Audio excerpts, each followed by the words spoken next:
O mercado de Atlético e Grêmio coloca o Galo e o tricolor gaúcho entre as maiores forças do futebol brasileiro para a temporada 2021 e a bolha que a Federação Paulista de Futebol acena como opção para que os jogos continuem acontecendo durante a pandemia e o alto número de pessoas infectadas e também de mortes provocadas pela Covid-19. Eliminatórias europeias com tropeços de Portugal, Espanha, seleções importantes.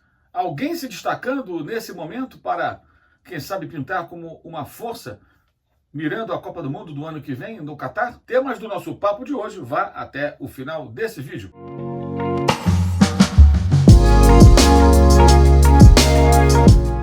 O Grêmio contratou Rafinha, espera contar com Rafael Santos Borré, colombiano do River Plate, no meio do ano, e está aí ativo no mercado. Douglas Costa é um jogador que interessa a Renato Gaúcho Portaluppi. Já o Atlético contratou Nátio Fernandes, contratou Hulk, já tinha feito inúmeras outras aquisições para o seu elenco. Esses times vão duelar aí com Palmeiras, campeão da Libertadores da Copa do Brasil, Flamengo campeão brasileiro dos 2 últimos anos? Bem, essa é a expectativa, mas isso vai muito além dos nomes, né? Muito além dos nomes. Vamos lembrar que o Palmeiras, com todo o seu elenco, teve vários momentos de estabilidade nos últimos anos. Inclusive no ano passado, antes da chegada de Abel Ferreira. O Flamengo, quando perdeu o Jorge Jesus, perdeu o rumo e custou a encontrar de novo um caminho que o levou ao título brasileiro, mesmo assim, claro, sem conseguir jogar tão bem quanto em 2019 e até com críticas de parte de sua torcida.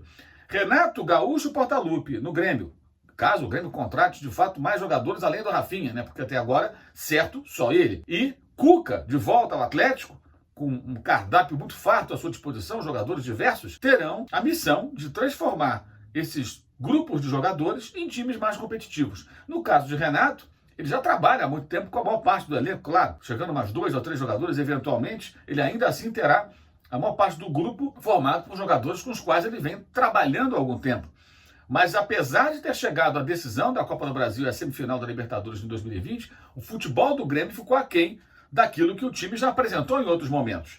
E a tarefa, o desafio de Renato é fazer esse time andar. Com a chegada de Rafinha, com a eventual chegada de Borré, e seja lá quais forem os outros reforços que o Grêmio consiga para essa temporada. No caso do Atlético, existe um ponto que é importante. O time foi formado por diferentes grupos de presidente, diretor executivo e técnico. Sim, porque mudou o presidente, mudou o diretor executivo, era o Alexandre Matos, agora é o Rodrigo Caetano.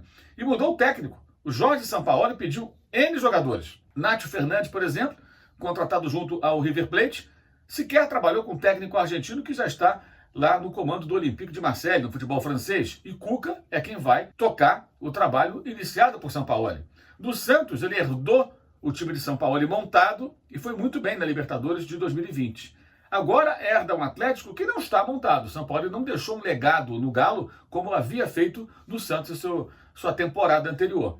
Então passa pelos técnicos o desenvolvimento desses times, transformando esses grupos de jogadores em equipes mais fortes. Por enquanto, Flamengo e Palmeiras seguem à frente. A Federação Paulista sugere uma bolha, como foi feito na NBA. Aliás, eu venho falando disso já há mais de um ano.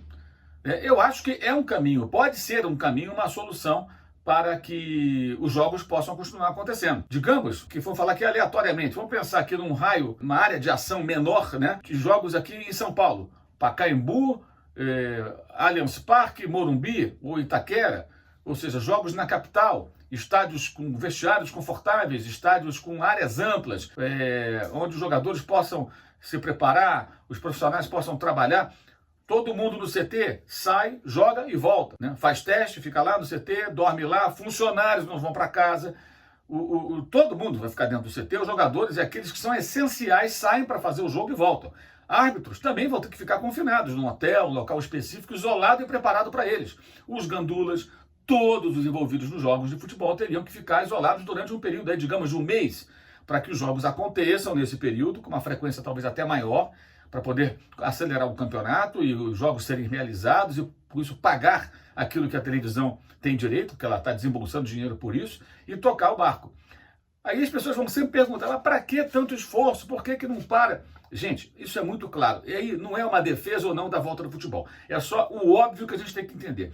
Por que os clubes e a federação tanto insistem na realização dos jogos? Porque o futebol não aguenta mais parar. financeiramente os clubes estão asfixiados. E se eles ficarem novamente semanas, meses sem jogar, como nos 3 meses, cerca de 100 dias em 2020, as finanças vão para o espaço. Então é uma tentativa de sobreviver. Vamos traçar aqui um paralelo. Se alguém dissesse, por exemplo, você viu que alguns jogos, inclusive do Campeonato Paulista, acontecendo fora do estado de São Paulo, no Rio de Janeiro. Teve o jogo da Copa do Brasil também e tudo mais, né? Com o Corinthians, e isso já aconteceu. Vamos imaginar que um salão de cabeleireiro que está fechado em São Paulo, né? Esse cabeleireiro pudesse sair daqui de São Paulo, né? E fosse para um outro estado trabalhar. Ele não tem como fazer isso porque a sua clientela está em São Paulo. Se ele for para o Rio de Janeiro para trabalhar, mesmo que ele possa atuar profissionalmente, quem é que vai cortar o cabelo com ele? Porque o cara não tem clientela lá, então não tem como ele levar. O mesmo vale para outras atividades profissionais. O futebol consegue sair para um outro estado, e aí o que acontece? Qual é a clientela? O que dá dinheiro ao futebol? A televisão vai junto. Então, no momento que o futebol tem a condição, ele vai tentar continuar funcionando, como qualquer outra atividade profissional certamente estaria tentando manter a pipa no alto nessa crise. Por quê? Porque já é o segundo momento. No primeiro momento, aperta o cinto, consegue até segurar. No segundo, ainda não. Na época, ano passado, conversamos com o César Grafietti, o principal analista das finanças de clubes aqui no Brasil, e ele dizia já isso em março de 2020. Os clubes não aguentam mais do que 3 meses. Depois de 3 meses parados, vai ficar muito complicado. Eles ficaram no passado, já estão sem bilheteria esse ano inteiro, então por isso que eles estão desesperados querendo jogar, para poder ter receita, poder fazer com que o dinheiro entre e aí os compromissos possam ser honrados. É isso que está acontecendo. Essa é a questão. Os times de futebol, a federação, eles tentam continuar jogando por uma questão até de sobrevivência. É o que está ocorrendo. Então, é preciso entender isso para fazer uma análise mais complexa dessa questão. A bolha pode ser, sim, uma saída. Se ficar, se for algo mais seguro, realmente mais seguro, ok. Agora, é bom sempre lembrar o seguinte, muitos dos casos das pessoas que trabalham com futebol, atletas, os que cercam jogadores e que eventualmente são infectados, não necessariamente foram infectados jogando ou treinando.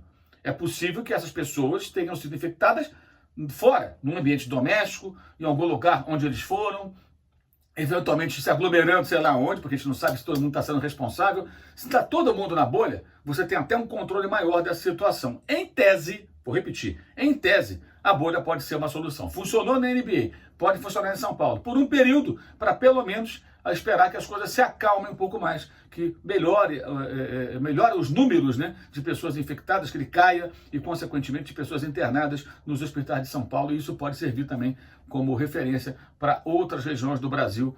Lembrando que na Europa eles conseguiram continuar jogando, mesmo quando houve a chamada segunda onda da pandemia do novo coronavírus. É uma tentativa de encontrar uma solução. Então, antes de criticar a solução, eu prefiro entender que ela pode vir a ser a solução, tá? E aguardar para ver se é possível executar isso. Alguns vão dizer, não, tem que parar o futebol, não é seguro. E quando os jogadores voltaram dos cerca de 100 dias de atividade no ano passado, você se lembra quantos estavam infectados? Teve clube com 20 e poucos, 30 e poucos jogadores testados e 20 e poucos infectados. Outro com quase 20 infectados. Os caras não estavam treinando nem estavam jogando. Onde que eles arrumaram isso? Como é que eles se infectaram? É evidente que muitos profissionais, jogadores e outras pessoas também que cercam jogadores de futebol nos clubes, não estavam fazendo a quarentena. Então talvez a bolha até possa impor a algumas pessoas que não têm a devida responsabilidade a quarentena, mantendo um controle maior da situação. Pode ser até que tenha ganhos indiretos essa ideia, se ela for bem aplicada e bem executada. Aí vai depender de como ela vai ser realmente colocada em prática.